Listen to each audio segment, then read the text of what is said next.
Salatullah salamullah. Bismillahirrahmanirrahim. Assalamualaikum warahmatullahi wabarakatuh.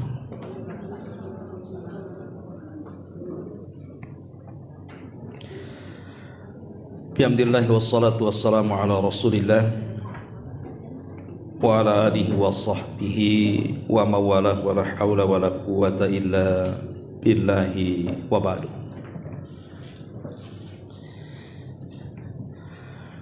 Alhamdulillah, di pagi menjelang siang ini kembali kita bisa duduk di Saung Sunda Sawargi.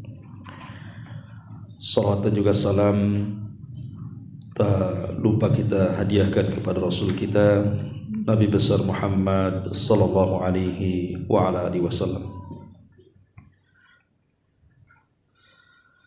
Hadirin dan hadirat yang dimuliakan Allah Subhanahu wa taala, tema di pagi menjelang siang ini tema ringan, nasihat tentang bahaya daripada hasad.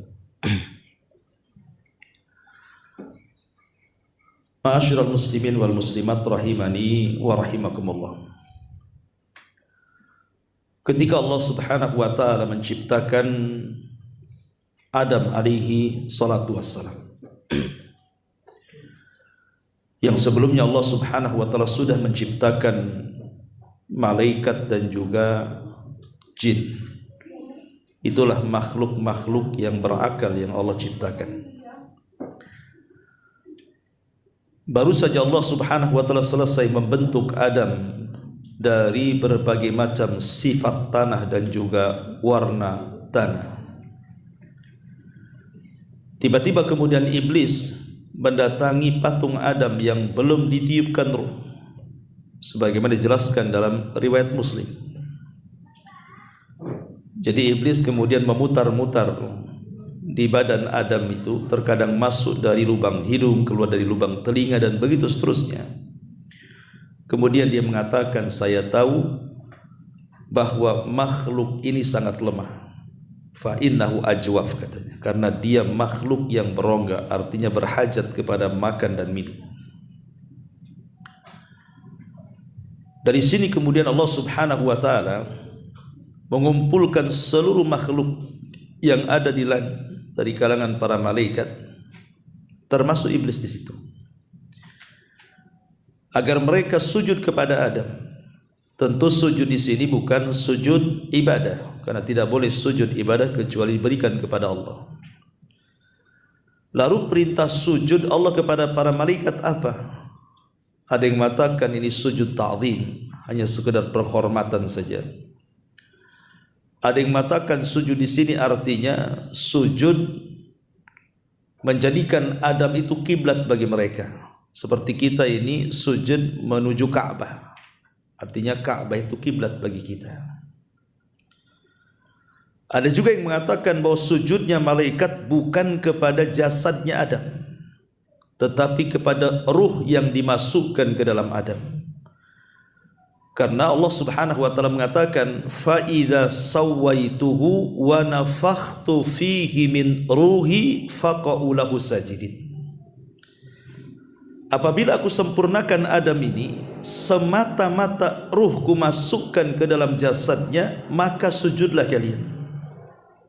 Dari ayat ini dipahami bahwa para malaikat itu bukan sujud kepada jasadnya Adam, tapi kepada ruhnya. Dan ini menunjukkan bahwa ruh lebih mulia dibandingkan jasad. Tetapi kemudian apa yang terjadi? Semua para malaikat sujud, karena mereka makhluk yang tidak pernah bermaksiat. Wa yaf'aluna ma yu'marun, kecuali iblis. Iblis enggan sujud. Ketika iblis enggan sujud, itulah Allah Subhanahu wa taala firmankan, aba wastakbara wa kana minal kafirin. Dia enggan karena kesombongannya dan dia makhluk yang kafir. Tentu ada alasan kenapa iblis tak mau sujud. Iblis beralasan, ana khairum minhu khalaqtani min nar wa khalaqtahu min tin. Karena aku lebih baik daripada Adam. Kau ciptakan Adam dari tanah sementara kau ciptakan aku dari api. Mirip mana tanah dengan api itu dengan cahaya? Ya mirip apilah dengan cahaya dibandingkan tanah. Seolah-olah berarti aku lebih dekat dengan malaikat dibandingkan Adam dengan malaikat. Lah ucapan iblis yang mengatakan saya lebih baik dibandingkan Adam ini tidak lain dan bukan terucap karena hasad. Dari sini Imam Ibnu Katsir rahimahullahu taala menyebutkan dalam tafsirnya, dia mengatakan inilah penyakit yang pertama kali Allah dimaksiati di langit. Inilah penyakit maksudnya hasad, di mana Allah pertama kali dimaksiati oleh makhluknya di langit. Itulah penyakit hasad. Hasadnya iblis kepada Adam alaihissalam. Ketika iblis kemudian mendapatkan murka dari Allah subhanahu wa ta'ala, bukannya bertobat dan meminta ampun akan dosa-dosanya kepada Allah, justru makin parah. Apalagi setelah tahu bahwa Allah melaknat dirinya dan murka kepadanya, maka hasad yang tertanam kepada iblis itu semakin besar. Sampai-sampai dia berjanji kepada Allah untuk menyesatkan bukan hanya Adam tapi seluruh anak turunannya. Sehingga dia mengatakan, fabima aghwaytani la aq'udannahum siratakal mustaqim. Karena engkau sudah menyesatkan aku. Lihat buruknya Adam iblis, seolah-olah Allah yang menyesatkan dirinya padahal dia sesat sendiri. Dia mengatakan fabima aghwaytani, karena engkau sudah menyesatkan aku, kusesatkan seluruh turunan Adam katanya dari jalanmu yang lurus. Lihat, ini hasad di atas hasad namanya. Sehingga Imam Ibnul Qayyim rahimahullahu ta'ala mengatakan fal hasid syabihun bi iblis. Orang yang hasad itu dia serupa dengan iblis, bahkan dia tentara dari tentara iblis. Naudzubillah. Ma'asyiral muslimin wal muslimat rahimani wa rahimakumullah. Inilah kisah dosa pertama di langit. Hasadnya iblis kepada Adam dan murkanya Allah kepada iblis, dan semakin hasadnya iblis setelah kemurkaan Allah kepada dia. Kemudian yang kedua, kisah putra-putra Adam alaihi salam. Ketika Allah subhanahu wa ta'ala anugerahkan kepada Adam dan juga Hawa keturunan-keturunan, dan setiap melahirkan itu selalu kembar, sebagaimana dijelaskan dalam tafsir Ibnu Katsir rahimahullah ta'ala. Jadi Hawa itu kalau melahirkan selalu kembar, dan Allah anugerahkan 40 keturunan, 20 laki-laki dan 20 perempuan. Ketika kemudian Allah subhanahu wa ta'ala merintahkan Adam untuk menikahkan putra-putrinya secara silang demi keberlangsungan generasi, karena manusia itu disebut khalifah. Apa makna khalifah? Yakhlufu ba'duhu ba'dha. Makhluk yang bergenerasi satu dengan yang lainnya. Artinya tidak akan ada kepunahan manusia itu. Pasti akan ada generasi berikutnya, generasi. Itu namanya khalifah. Akhirnya kemudian Adam alaihi salatu wassalam mau menikahkan anak yang paling besar. Tentu yang paling besar Qabil, kemudian adiknya Habil, dan masing-masing Qabil dan Habil itu menukar kembarannya supaya tidak menikah dengan satu darah, maksudnya karena tidak ada manusia lain, ya terpaksa yang dekat-dekatkan, tapi tetap disilang karena supaya tidak satu darah. Disinilah iblis kemudian yang memang sebelumnya sudah berjanji kepada Allah, karena hasadnya ingin menyesatkan Bani Adam, ada kesempatan. Karena kalau menggoda mereka disuruh kufur dan menyekutukan Allah tidak bisa. 10 abad iblis itu menyesatkan Bani Adam, tidak ada yang musyrik di zaman itu. Sampai di zaman Nabi Nuh, dari Adam sampai Nabi Nuh itu kan 10 kurun, 10 abad gitu ya. Tapi iblis tidak berhasil menyesatkan Bani Adam itu untuk menyekutukan dia. Sehingga iblis itu hanya baru setakat bagaimana supaya anak keturunan Adam itu melakukan dosa besar saja. tidak sampai ke taraf kesyirikan. Datang iblis kepada Qabil, kemudian berikan was-was. Hebatnya was-was setan itu coba. Tidak ada namanya setan itu dorong kita ke maksiat atau narik tangan kita, ayo kita maksiat, tidak ada. Setan itu hanya ngasih was-was saja. Tapi was-wasnya setan ini luar biasa sakti. Bisa orang terdorong dengan was-was coba. Lah sehingga kemudian ketika pensyariatan silang ini tidak diterima oleh Qabil karena was-was daripada iblis, sebabnya adalah karena dia melihat pasangan Habil tidak cantik, sementara kembaran dia pula cantik. Karena memang fitrah di situ dijelaskan bahwa Qabil ini dia tidak terlalu tampan, tetapi kembarannya cantik sekali. Habil pula terbalik, dia orangnya tampan, tapi kembarannya pula tak cantik. Apa jadi fitrah jadinya ya? Kalau orang jelek itu istrinya cantik. Oh, orang tampan pula istrinya jelek, hitam pula. Jadi akhirnya kemudian Qabil tak maulah kan gitu. Maunya dia yang cantik ya kembarannya. Kemudian dia tuduh Adam dengan berbagai macam tuduhan. Adam itu bukan bapak diktator. Dia berusaha untuk mendamaikan, sehingga dia berdoa lagi kepada Allah. Akhirnya Allah syariatkan kurban. Sudah gini saja, kalian berkorban saja. Nanti siapa yang kurbannya diterima, itulah dia berhak mengambil pasangannya. Karena Habil ini dia kan ashabu masyiyah, dia memang peternak, dan dia juga mewarisi sifat-sifat Adam. Maka kurban ini betul-betul dihargai dia. Dia berkurban dengan kambing yang sangat besar, yang memang layak untuk dikurbankan karena itu hadiah untuk Allah. Sementara Qabil itu karena dalam hatinya sudah terkena was-was iblis, penuh dengan hasad, sehingga kemudian menuduh bahwa perintah itu akal-akalan bapaknya saja. Dari situ dia sembarangan korban, karena dia seorang ashabul mazra'ah, yang petani gitu ya. Ya dia ngambil buah-buahan sesuka dia, kadang-kadang yang tidak layak dikorbankan dia ambil, kemudian diletakkan di atas bukit. Dari situ Allah Subhanahu wa taala firmankan di dalam Al-Qur'an, "Watlu 'alaihim naba abnai Adam bil haqq. Idz qarraba qurbanan fatukubbila min ahadihima wa lam yutaqabbal minal akhar." Bacakan kepada mereka tentang kisah dua putra Adam itu. Ketika keduanya berkurban, Allah hanya menerima salah satunya dan menolak yang lainnya. Artinya Allah terima kurbannya Habil dan Allah tolak korbannya Qabil. Marah si Qabil, kenapa?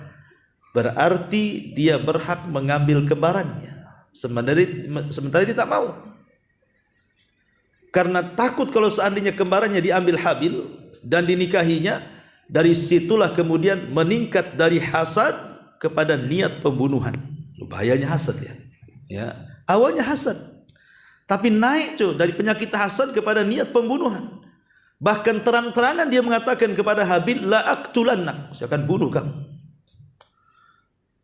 Tetapi Habil mengingatkan kepada abangnya, innama yataqabbalullahu minal muttaqin, bahwa kenapa Allah Subhanahu wa taala menerima korban diriku, karena korban itu tidak mungkin diterima kecuali dari ketakwaan. Kemudian Habil mengatakan, la imbasatta yadaka litaqtulani ma ana bibasiti yadiya ilaika liaqtulaka. Itu baiknya Habil.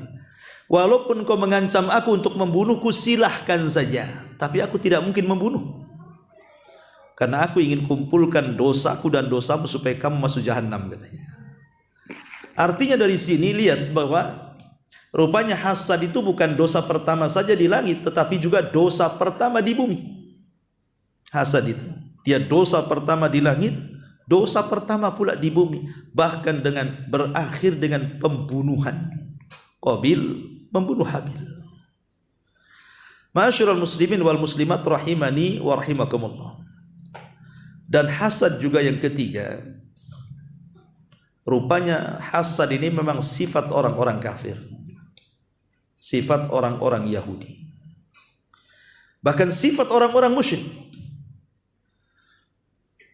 Ketika Nabi SAW di permulaan dakwah, periode Mekah tentunya ya, selama 13 tahun. Yang didakwahkan Rasul kan la ilaha illallah, tauhid. Ketika itu yang banyak masuk Islam justru adalah anak-anak muda. Orang-orang tuanya justru menjadi para penentang Islam. Jadi Islam itu lebih banyak diterima oleh kaum muda di zaman awal-awal Islam itu. Tapi tokoh-tokohnya, orang-orang tuanya justru menolak Islam. Seperti Abu Jahal, Al-Walid, Umayyah, dan yang lainnya. Itu para pembesar-pembesar Quraisy itu mereka menolak Islam. Bukan menolak secara hati, tidak. Tapi menolak secara lisan. Hatinya yakin bahwa Islam itu agama benar. Cuman karena hasad itulah lisannya berbalik dari hatinya. Contoh umpamanya, ada obrolan yang menarik antara Abu Jahal, Amr ibn Hisham dengan Akhnas ibn Qais. Jadi Akhnas ibn Qais ini satu hari sama-sama pembesar Quraisy, Akhnas dengan Abu Jahal atau Amr ibn Hisham ini. Jadi satu hari Akhnas ini bicara dengan Abu Jahal empat mata dan mengatakan, ya Abu Jahal, macam mana pendapatmu tentang Muhammad itu? Apa kata Abu Jahal? Ma jarrabna alaihi kadhiba, katanya. Aku tidak pernah melihat dari mulut dia keluar kedustaan, katanya. Artinya Abu Jahal itu tahu bahwa Rasul itu sejak kecil, remaja, dewasa tidak pernah berdusta. Dikenal shadiqul amin. Itu pengakuan Abu Jahal di hadapan Akhnas tuh. Jadi Akhnas ini ngomong sama Abu Jahal, ya Abu Jahal, kalau engkau memang meyakini bahwa Muhammad itu benar dan tidak pernah berdusta, kenapa kau tidak jadi pengikutnya? Kompor tuh Akhnas ini. Kenapa kau tak jadi pengikut dia, katanya. Apa kata Abu Jahal? Begini loh Akhnas, kamu harus tahu ya, isu perpolitikan ini, katanya. Kami Bani Mahzum, kabilahnya Abu Jahal nih, Bani Mahzum namanya, dengan kabilahnya Muhammad Bani Hashim itu selalu bersaing dalam kancah perpolitikan Quraisy itu. Kadang-kadang Quraisy itu dipimpin oleh Bani Hashim, terkadang dipimpin oleh Bani Makhzum, dan itu seperti itu. Ya, dari zaman dulu sampai eranya Abu Jahal itu. Sebelum Abu Jahal kan yang memimpin Arab siapa? Bani Hashim, Abdul Muttalib. Setelah meninggal Abdul Muttalib, rupanya beralih bukan dari Bani Hashim yang memimpin siapa? Abu Jahal dari Bani Makhzum. Ya. Jadi Abu Jahal mengatakan, kami dengan Bani Hashim ini bersaing dalam perpolitikan orang-orang Quraisy ini. Kami sama levelnya di hadapan orang-orang Quraisy itu. Kalau mereka kemudian melakukan aktivitas seperti memberi makan jemaah haji dan begitu seterusnya, kami pun sama. Artinya apa yang mereka buat kami buat, supaya kami tidak jatuh di mata orang Quraisy dan kami selevel.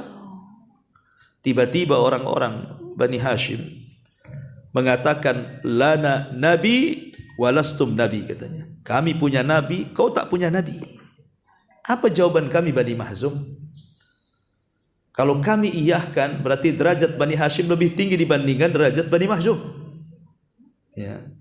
Makanya kata Abu Jahal di hadapan Akhnas, sejak itu aku tidak mungkin mengimani dia seorang nabi. Lihat bagaimana penolakan hidayah Abu Jahal itu bukan karena dia tidak tahu itu benar, tahu itu benar, cuman karena hasad, takut tersaingi kabilahnya kan. Lihat bagaimana bahaya hasad itu bisa menghalangi hidayah. Hidayah terhalangi. Akhirnya Abu Jahal pun tak mau masuk Islam. Nah ini contoh bagaimana hasadnya orang-orang musyrik sehingga hidayah terhalang karena hasad. Kemudian contoh yang terakhir, baru kita jelaskan tentang ciri-ciri hasad itu seperti apa. Ketika Nabi SAW hijrah dari Mekah ke Madinah, kenapa orang-orang Madinah itu mereka tinggal di Madinah? Kok mereka mayoritas pula di Madinah di zaman sebelum hijrahnya Nabi? Karena setelah peperangan Romawi dan Persia, kemudian Romawi kalah. Walaupun kemudian Persia menang lagi kan gitu.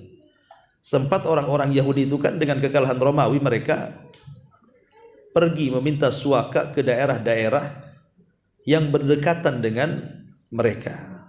Tetapi setelah ada kabar dari padri dan pendeta mereka bahwa akan muncul seorang nabi di tanah gersang yang penuh dengan pohon kurma. Dari situlah mereka berbondong-bondong datang ke kota Madinah, terutama 3 kabilah yang masyhur. Pertama Bani Quraidah, kemudian Bani Nadir dan Bani Qunaiqah, yang kemudian mencengkram Madinah secara ekonomi dan menguasai dibandingkan 2 kabilah musyrik dari Yaman, Khazraj dan Aus.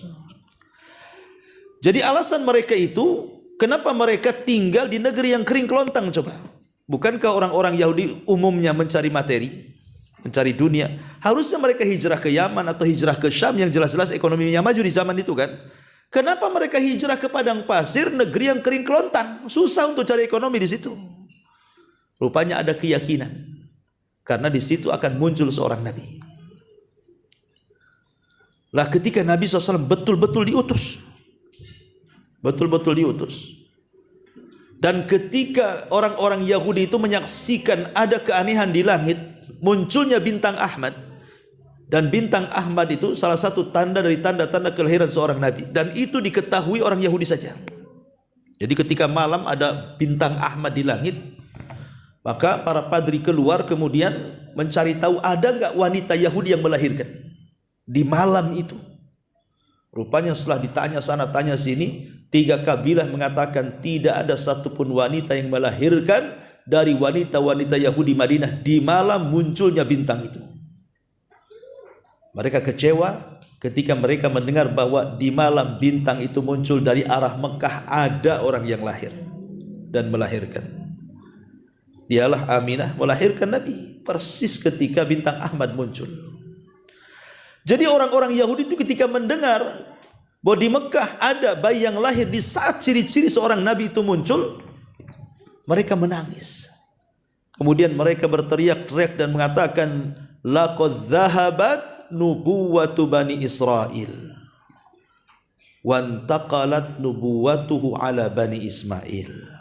Mereka mengatakan, sungguh telah hilang kenabian dari Bani Ismail dan dari Bani Israel dan telah berpindah kepada Bani Ismail. Jadi kenabian Bani Israel stop sampai di sini. Yang terakhir berarti Isa bin Maryam. Tidak ada lagi nabi-nabi Bani Israel setelah Isa bin Maryam, karena sudah berpindah kenabian dari Bani Israel kepada orang-orang Arab atau dikenal dengan Bani Ismail, turunannya Ismail alaihi salatu wassalam. Lahirlah Nabi kita. Lah sejak itulah mereka hasad. Kenapa tidak dari kami saja bangsa Bani Israel? Kenapa pula Bani Ismail? Padahal mereka adalah musuh kami kan itu. Kok terlahir dari musuhnya pula yang hari-hari perang? Makanya dari situlah timbul hasadnya orang Yahudi dan tidak mau mengimani Rasul sampai ketika betul-betul Rasul hijrah ke Madinah, tidak ada orang Yahudi yang beriman kecuali kurang dari 10 orang sampai wafatnya Nabi. Beda dengan orang Nasrani, ribuan orang masuk Islam. Tapi orang Yahudi itu bisa dihitung dengan jari. Tokohnya pun yang masuk Islam cuma 1, Abdullah ibn Salam saja. Ya lebihnya anggota-anggotanya tak banyak. Ya. Nah ini diantara sejarah tentang adanya hasadnya. Kita masuk ya karena juga waktu. Kita masuk kepada ciri-cirinya.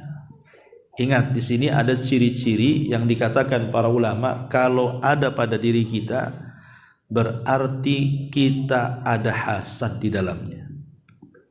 Apa itu? Yang pertama, alamat annakal hasid. Alamat bahwa engkau ini sedang hasad.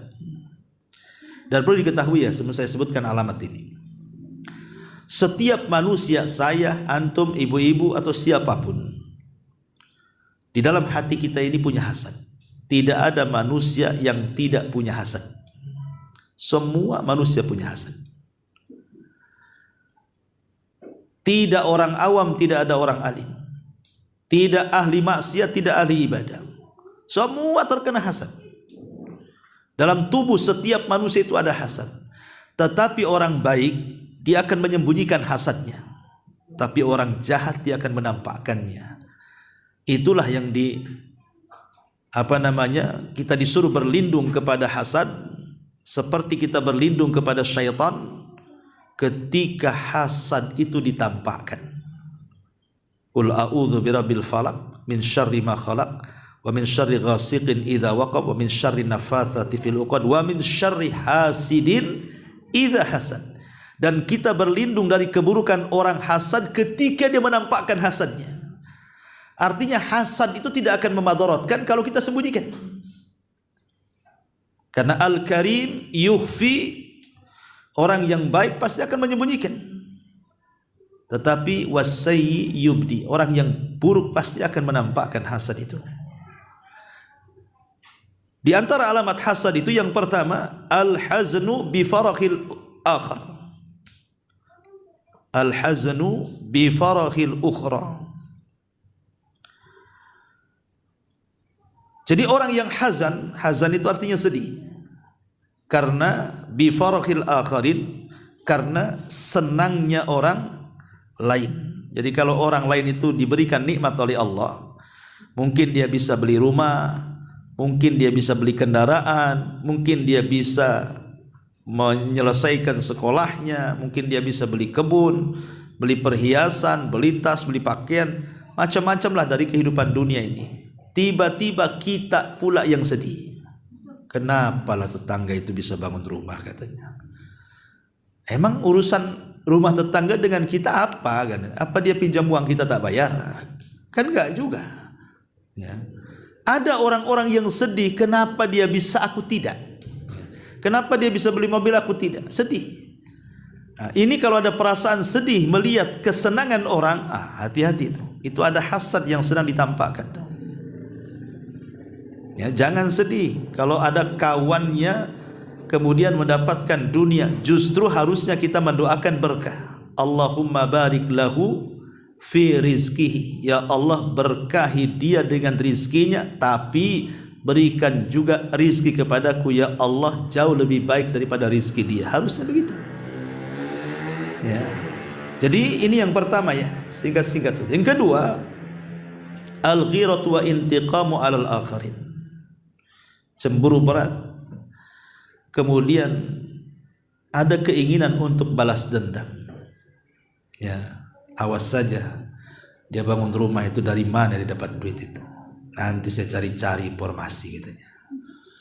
Jangan-jangan ada tuyul di rumahnya tuh, umpamanya. Nah, dia mulai ngorek-ngorek tuh. Tanya tetangganya, si Anu bisa beli mobil, emang duit dari mana ya dia? Nah, mulai dia, ya, nyari-nyari itu. Lah ini kalau sudah seperti ini, itu berarti kita ini orang hasad. Nggak ada urusan. Rizki yang Allah rizkikan kepada dia itu berbeda dengan rizki yang Allah rizkikan kepada kita. Kalau ada orang di atas kesenangan, tidak akan pengaruh dengan rizki kita kok. Ya, kemudian yang ketiga, at-tafkir as-su' lil akharin. Berfikir buruk kepada orang lain. Ya tadi suudzon akhirnya.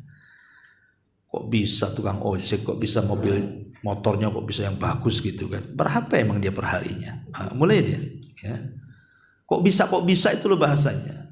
Nah itu suudzon itu, mulai itu dia. Nah, itu juga alamat hasad tuh. Kalau sudah berpikir dengan pikiran yang tidak baik, buruk gitu ya, mencurigai orang karena kenikmatan yang Allah anugerahkan kepada dia, fa'lam annaka hasid. Ketahuilah kita sedang hasad tuh. Ya. Kemudian yang keempat, dha'fus thiqati billah. Lemahnya keyakinan kita dengan Allah.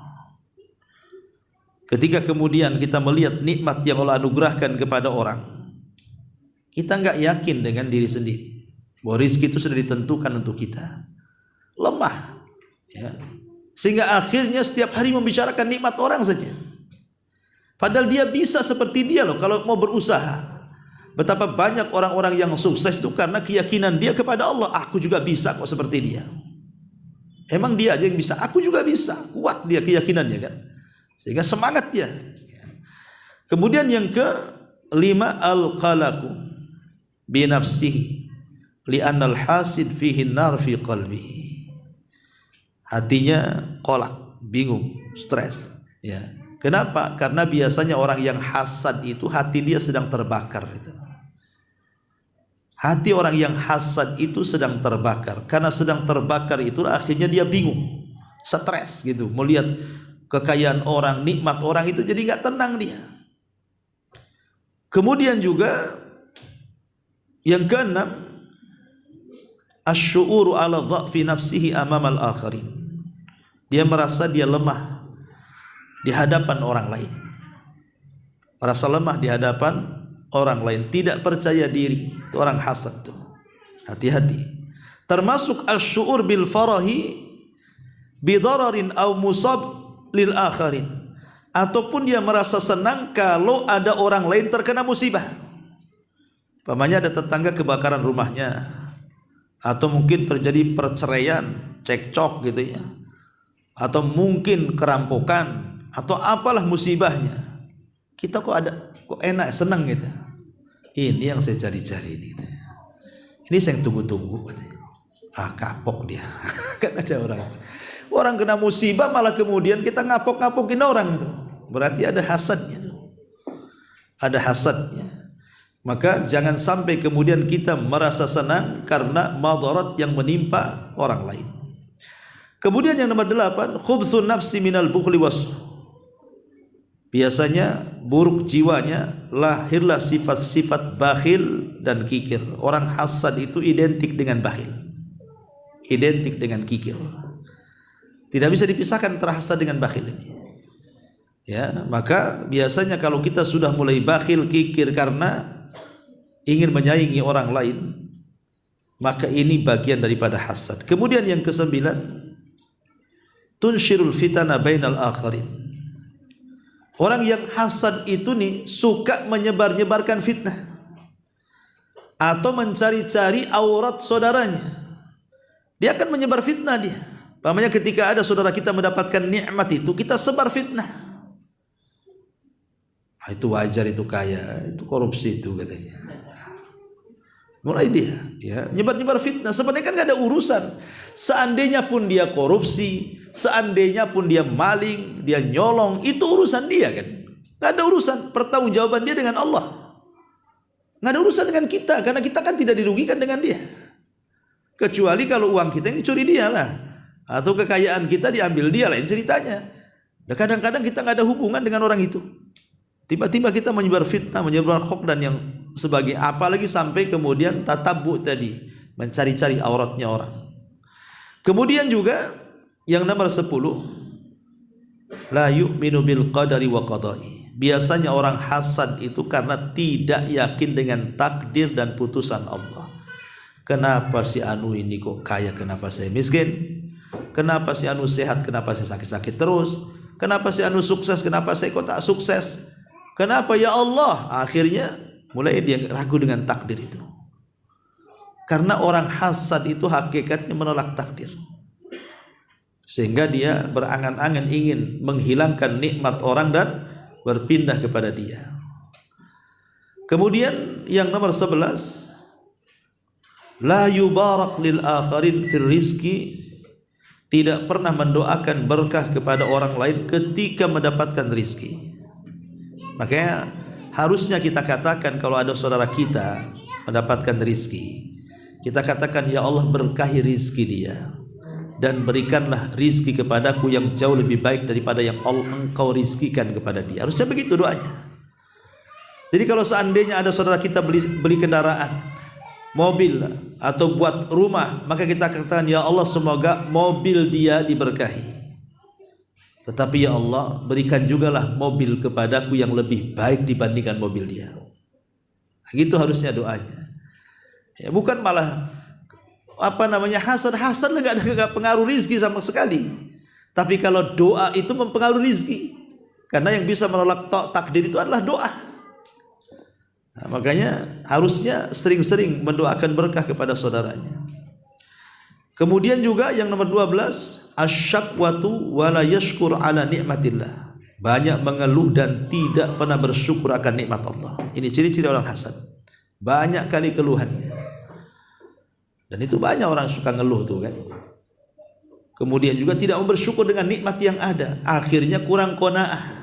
Tidak menerima pemberian Allah subhanahu wa ta'ala. Kemudian yang nomor 13, yamdahu nafsah ala nikmatillah. Dia lebih memuji nikmat Allah yang diberikan kepadanya dan mencela nikmat Allah yang diberikan kepada orang. Itu orang hasad tuh. Aku ini lebih baik daripada dengan dia. Lihat rumahku lebih bagus kok.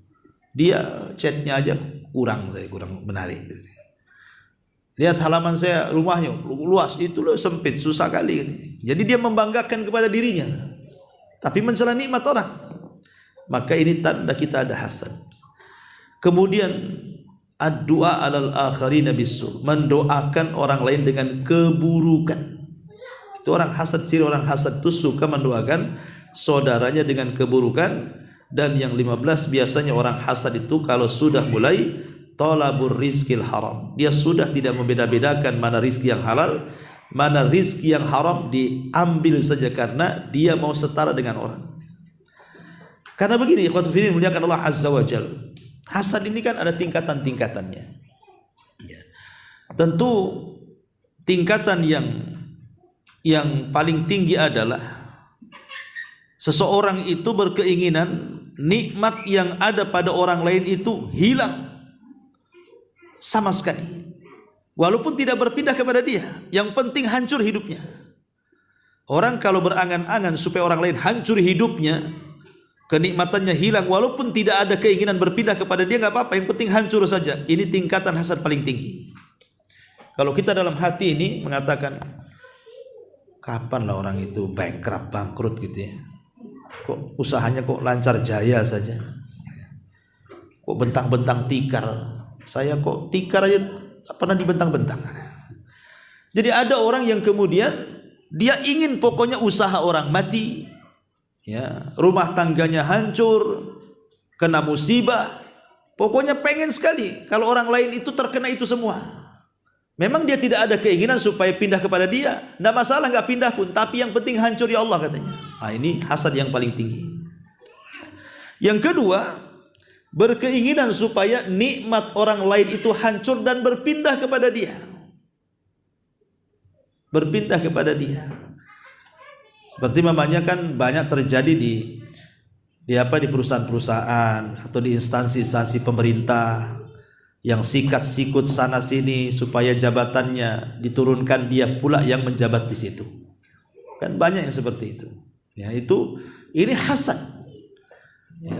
Kemudian juga yang ketiga, dia tidak punya maksud pada nikmat orang lain, tetapi ya ingin orang lain tetap dalam keadaan seperti itu supaya selevel dengan dia. Ya. Dia tidak mau orang itu hancur nikmatnya, tidak apa-apa nggak hancur, tapi jangan sampai naik di atas saya katanya. Jadi kalau dia naik di atas saya berarti nanti saya kalah saing katanya. Nggak apa-apa, yang penting selevel aja katanya. Ini juga hasad. Ya, memang dia tidak bermaksud untuk menghancurkan nikmat orang, tetapi maunya nikmat orang itu setara dengan dia atau di bawahnya. Kalau naik sedikit saja dia kalah nantinya. Ini juga bagian daripada hasad. Ini level yang paling rendah. Tetapi juga ada di sana ada orang yang menginginkan sama dengan kenikmatan yang Allah anugerahkan kepada orang lain, tetapi dia tidak hendak menghancurkannya, hanya ingin seperti dia dalam kebaikan. Ini bukan hasad, ulama menyebutnya dengan ghibtah namanya. Jadi kalau ada tetangga kaya bisa haji, dia pengen juga seperti tetangganya supaya bisa haji juga. Nah gitu namanya ghibtah. Ghibtah ini hasad baik, artinya akan mendapatkan pahala seperti pahala yang digibtohinya. Jadi kalau kita ingin dapat pahala haji, maka ghibtah saja. Kok ada tetangga haji, kita katakan, ya Allah, kalau aku kaya-kaya dia, aku pun bisa haji. Maka kita dapat pahala haji itu, walaupun tanpa haji. Itulah ghibtah artinya. Ma'asyiral muslimin wal muslimat rahimani wa rahimakumullah. Inilah diantara bahaya hasad ini. Taib ma'asyiral muslimat yang dimuliakan Allah azza wa jalla, kita rinci sedikit tentang apa yang sudah kita bahas dari 15 poin ini. Ya. Pertama, tadi dijelaskan bahwa hasad itu, salah satu alamat hasad adalah al-haznu bi farakhil akharin. Dia merasa sedih dengan kesenangan orang lain. Disebutkan dalam sebuah hadis, yang ini hadis ini dikeluarkan oleh Bukhari Muslim. Nabi SAW mengatakan, dikeluarkan oleh Imam Hakim dalam Mustadraknya menurut syarat Sahihaini dengan lafaz, innallaha qasama bainakum akhlaqakum kama qasama bainakum arzaqakum wa innallaha yu'tid dunya man yuhibbu wa ma la yuhibbu wa la yu'til iman illa man yuhibbu. Kata Nabi SAW, Allah itu sudah membagi-bagi akhlak-akhlak kalian. Maka lihat, manusia itu kan macam-macam akhlaknya kan. Ada yang baik, ada yang keras, ada yang santun, ada yang lembut, macam-macam. Allah sudah bagi-bagi akhlak-akhlak orang itu. Sebagaimana Allah membagi akhlak-akhlak orang, Allah pun sudah membagi rizki-rizki manusia. Allah sudah bagi rizki itu, si fulan kaya, si fulan sedang, si fulan miskin. Tapi ingat bahwa Allah akan memberi dunia itu kepada siapa yang dia cintai dan kepada siapa yang dia tidak cintai. Tetapi kalau iman, Allah tidak akan memberi kecuali yang dicintainya saja. Dari sini kita tahu bahwa apa yang mau disedihkan dari nikmat orang lain. Apa yang kita sedihkan dari kekayaan yang Allah Subhanahu wa taala anugerahkan kepada orang, sementara kekayaan itu Allah berikan kepada yang dicintainya dan yang tidak dicintainya. Artinya tidak ada harganya. Kita sedih dengan sesuatu yang tidak ada harganya. Yang Nabi SAW mengatakan, lau kanatid dunya ta'dilu janaha ba'udhatin ma saqal kafiru syarbata ma'in. Kalau dunia ini ada sedikit faedahnya, kata Rasul, walaupun seperti sayap nyamuk, tentu orang kafir itu tidak mungkin dikasih minum walaupun satu tetes di bumi ini. Tapi ketika dunia tidak ada harganya, makanya orang kafir minum sesuka mereka.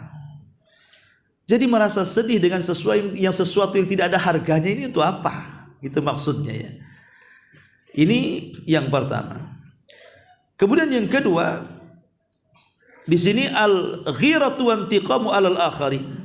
Cemburu dan berusaha untuk balas dendam kepada orang lain. Allah mengatakan dalam surah Thaha 131, wala tamudanna ainaika ila ma matta'na bihi azwajam minhum zahratal hayatid dunya linaftinahum fihi wa rizqu rabbika khairun wa abqa.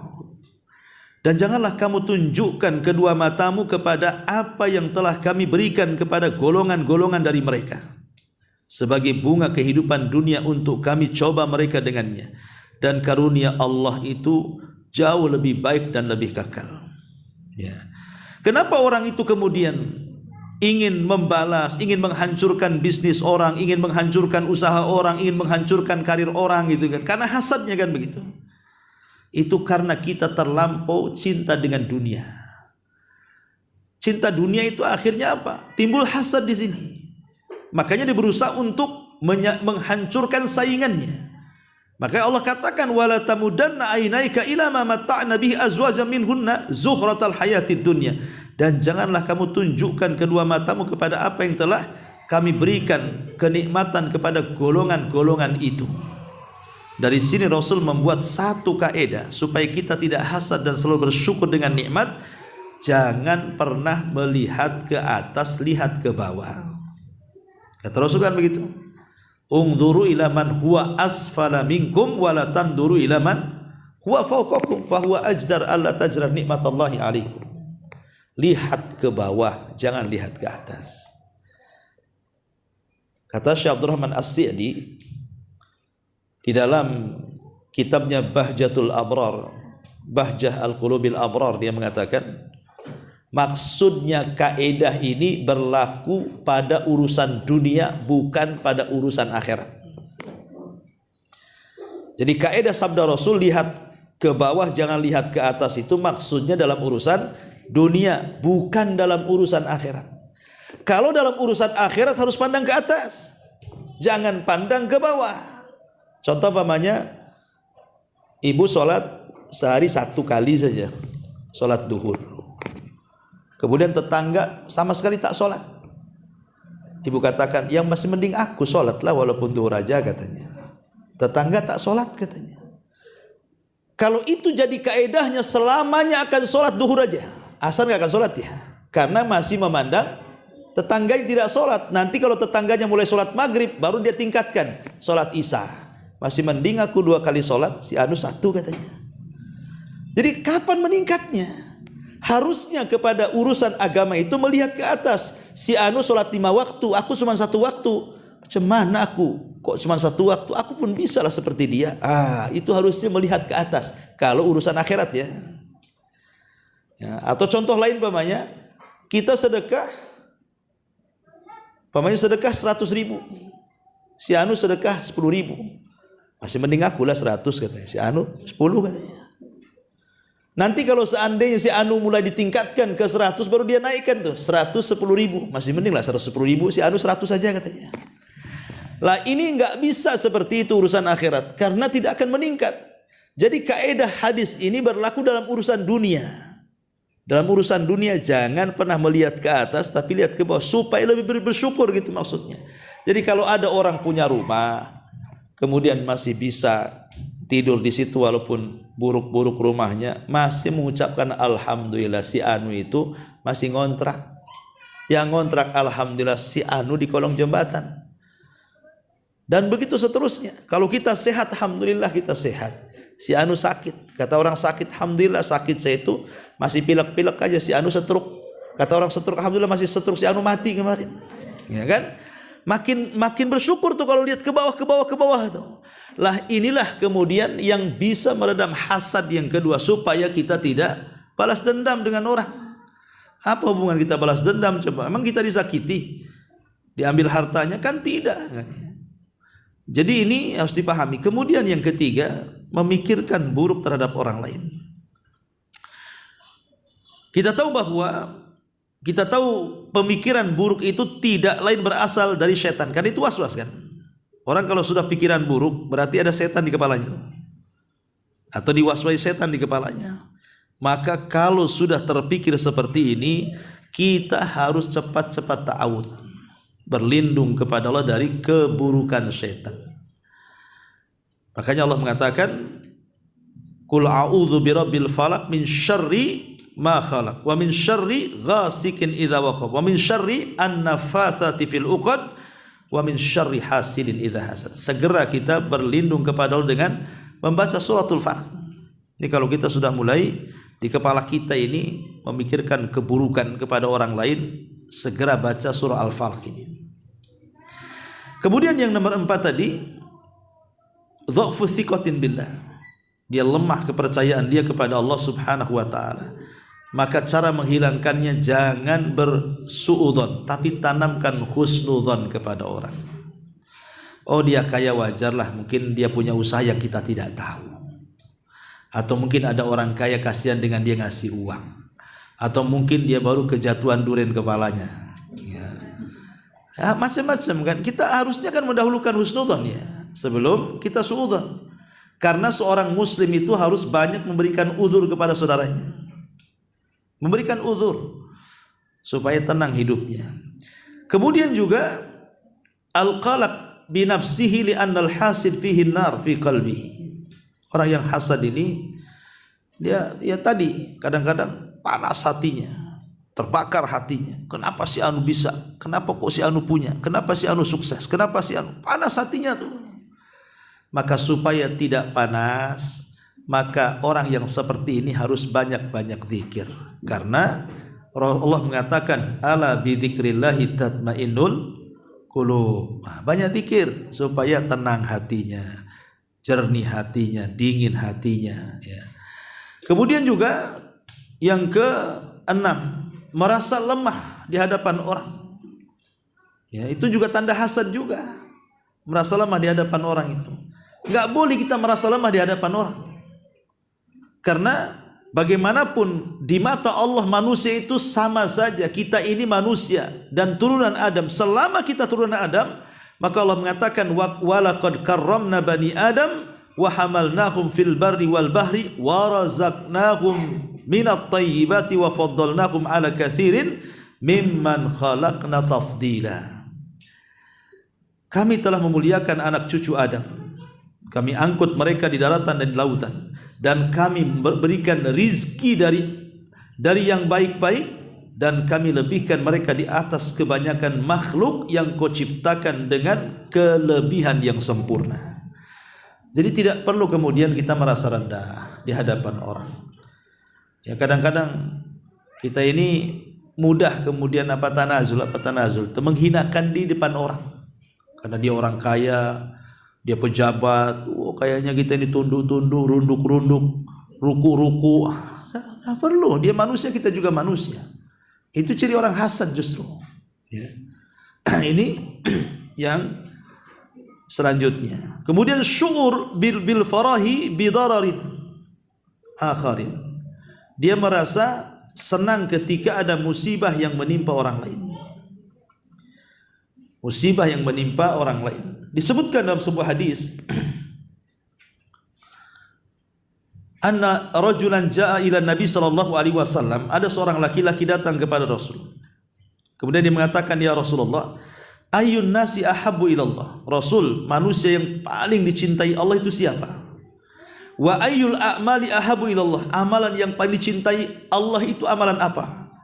Faqala Rasulullah sallallahu alaihi wasallam, maka Rasul mengatakan, ahabbun nas ilallah anfa'uhum linnas. Manusia yang paling dicintai Allah adalah manusia yang sangat bermanfaat untuk manusia yang lainnya. Wa ahabbul a'mal ilallah sururun tudkhiluhu ala qalbi muslim. Tapi amalan yang paling dicintai Allah adalah amalan memasukkan kebahagiaan kepada hati orang lain. Harusnya kita ini membahagiakan orang lain, bukan kita sedih gara-gara bahagia gara-gara musibah menimpa orang lain. Kan aneh gitu. Perintah agama kita ngasih kelapangan kepada hati, suruh bertakziah pula itu syariatnya, menyabarkan orang yang kena musibah. Ini enggak, malah senang dalam hatinya. Anda ini bukan seorang muslim kalau gitu. Kenapa? Karena keimanan diuji oleh Allah ketika dia tidak mencintai saudaranya sebagaimana dia mencintai dirinya sendiri. La yu'minu ahadukum, kata Rasul, hatta yuhibba li akhihi ma yuhibbu li nafsihi. Tidak dinyatakan beriman atau sempurna keimanannya sampai dia mampu mencintai orang lain sebagaimana dia mencintai dirinya sendiri. Lah kalau dia senang dengan musibah orang lain, di mana persaudaraannya seorang muslim kalau begitu? Harusnya kita ini jabrul qulub, menembel kesedihan-kesedihan orang, dan itu ibadah yang sangat agung, jabrul qulub itu. Ya, maksudnya jabrul qulub itu menembel kesedihan orang. Jadi kalau ada orang lagi stres, kita datangi, kita hibur, ya. Itu amalan yang paling dicintai Allah tuh. Umpamanya ada orang kemalangan, kita datang, kemudian kita nasihati, akhirnya dia tenang. Itu amalan yang paling dicintai Allah, sururun tudkhiluhu ala qalbi muslim. Tapi terkadang kita ini tidak. Ada orang itu, umpamanya saya ini sudah capek dengan kehidupan saya sendiri. Saya harus bermasalah dengan istri, dengan anak, dengan pekerjaan. Artinya pribadi-pribadi kita kan sudah lelah sebenarnya menghadapi kehidupan dengan keluarga saja. Capek bekerja, tiba-tiba antum datang memfitnah saya. Kan itu namanya tidak punya perasaan. Harusnya kalau kita berpikir, gak usahlah, dia aja sudah sibuk, dia sudah stres dengan keluarganya, jangan kita buat sakit lagi dia. Ketika dia stres dengan keluarganya, kita pula datang menyakiti dia. Aduh, ini memang bukan seorang muslim itu. Ya, jadi justru yang ada seorang muslim itu jabrul qulub harusnya. Kasihan dia banyak masalah itu. Ayo kita bantu. Mungkin dia perlu apa? Kita bantu. Harusnya begitu ya. Maka jangan sampai kita senang di atas musibah orang lain. Ya. Termasuk juga, adapun yang ke berapa tadi? Yang ke 8 ya. Khubsun nafsi minal bukhli wasyuhi. Di antara ciri-ciri hasad adalah karena jeleknya jiwa. Tentu karena hasad melahirkan kebakhilan. Hasad itu melahirkan kebakhilan. Dari sini kita harus banyak-banyak berdoa. Doa yang diajarkan Nabi SAW dari Anas bin Malik radhiyallahu an, Allahumma inni a'udzubika minal hammi wal hazan wal ajzi wal kasal wal bukhli wal jubn wa dila iddaini wa ghalabatir rijal. Ya Allah, aku berlindung kepadamu dari ham, kebingungan, wal hazan, dan kesedihan. Apa bedanya bingung dengan sedih? Kalau bingung itu menghadapi perkara yang akan datang, kalau sedih itu memikirkan perkara yang sudah berlalu. Bingung macam mana nasib anaknya, itu namanya bingung. Bingung macam mana nasib pekerjaannya, itu namanya bingung. Bingung macam mana masa depannya. Bingung itu memikirkan sesuatu yang belum terjadi, itu disebut bingung namanya. Tapi kalau sedih, itu memikirkan peristiwa yang sudah berlalu. Sedih, suaminya mati, kepikir, tengok fotonya nangis. Sedih, tengok kebakaran, dulu rumahnya bagus, sekarang reot, tengok fotonya dulu rumah yang cantik-cantik itu, karena habis kebakar, nangis. Jadi sedih itu memikirkan perkara yang sudah berlalu. Cari barang gak ketemu, sedih. Ya, jadi sedih itu bicara ini, dan dua-duanya kita berlindung dari bingung dan sedih ini. Kemudian wal azzi wal kasal, lemah dan malas. Apa bedanya lemah dan malas? Kalau lemah itu memang sama sekali tak bisa. Kalau malas itu bisa tapi tak bergerak, itulah malas. Contoh, ada suara adzan. Ya, ada suara adzan. Kita bisa ke masjid, tapi karena stroke maka tak bisa ke masjid, itu disebut lemah. Bisa dia ke masjid, tapi karena terhalang sakitnya jadi tak bisa, itu lemah namanya. Tapi kalau seandainya dia bisa melangkahkan ke masjid, tapi malas, tak mau bergerak, sakit pun tidak, tapi tak mau ke masjid, itu namanya malas. Nah, jadi dua-duanya kita berlindung tuh. Kemudian juga kata Nabi SAW, wal bukhli wal jubni, bakhil dan takut. Ya, orang bakhil dan penakut. Ini kalau bakhil jelas kikir gitu ya, kalau penakut ya penakut, ma'ruf. Kemudian wadila iddaini wa ghalabatir rijal, ataupun kita berlindung dari terlilit hutang atau terlilit dari kebaikan jasa orang. Saking baiknya dia sama kita, ketika kita disuruh nasihati tak berani. Gak enak saya datang sama dia, dia terlalu baik sama saya. Akhirnya kan terkalahkan dengan kebaikan tuh. Harusnya kita datang dan menasihati, tak jadi menasihati karena sudah banyak dia jasanya sama kita. Jangan sampai kita seperti itu. Ataupun terlilit hutang. Nah, kita dua-duanya pun berlindung, baik hutang jasa atau hutang uang, dua-duanya kita berlindung kepada Allah Azza wa Jalla. Tapi jangan berlindung saja, tetap bayar hutangnya. Ya. Si baca doa ini tak dibayar-bayar hutangnya, cuma tak mau lunas kan itu. Ini yang ke-8. Yang ke-9, ya, di sini orang tanda hasad itu suka membuat-buat berita hoax supaya hancur saudaranya kan.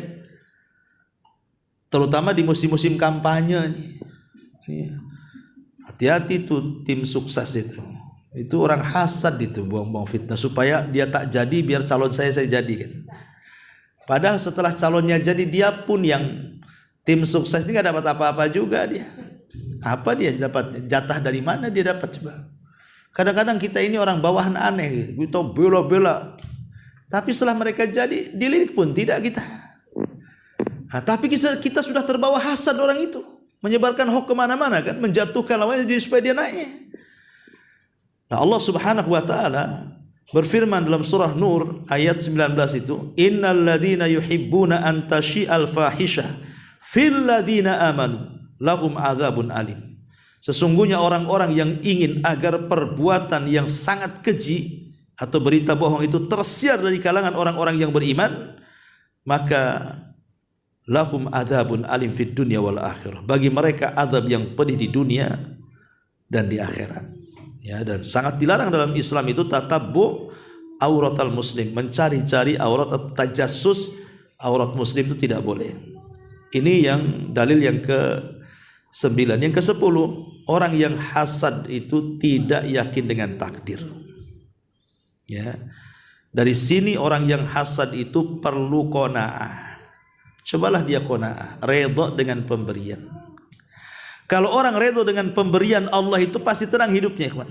Orang kalau redha yang banyak kita katakan alhamdulillah bi nikmatihi tatimmus shalihat, yang sedikit kita katakan alhamdulillah ala kulli halin. Ya, jadi cara bersyukurnya beda. Kalau nikmatnya besar kita katakan alhamdulillah bi ni'matihi tatimmus shalihat. Tapi kalau nikmatnya tak banyak, alhamdulillah ala kulli halin. Umpamanya ada ojek atau super taksi, gak pernahnya dia dapat 2 juta dalam sehari, katakan alhamdulillah bi ni'matihi tatimmus shalihat. Biasanya paling sedikit dapat 400, tahu-tahu satu hari itu cuma 50 saja, tetap kita katakan alhamdulillah ala kulli halin. Nah, begitu bahasanya. Kenapa? Karena dua-duanya juga pujian dari Allah. Dan Allah tetap dipuji, baik kita senang ataupun kita susah, baik kita sehat ataupun kita sakit, tetap Allah itu dipuji oleh kita. Maka ini qanaah, ini penting supaya kita ini tidak menolak takdir Allah Subhanahu wa taala. Ya. Ma'asyiral muslimin wal muslimat rahimani wa rahimakumullah. Adapun poin-poin yang lainnya, ya carikan dalilnya masing-masing karena waktu.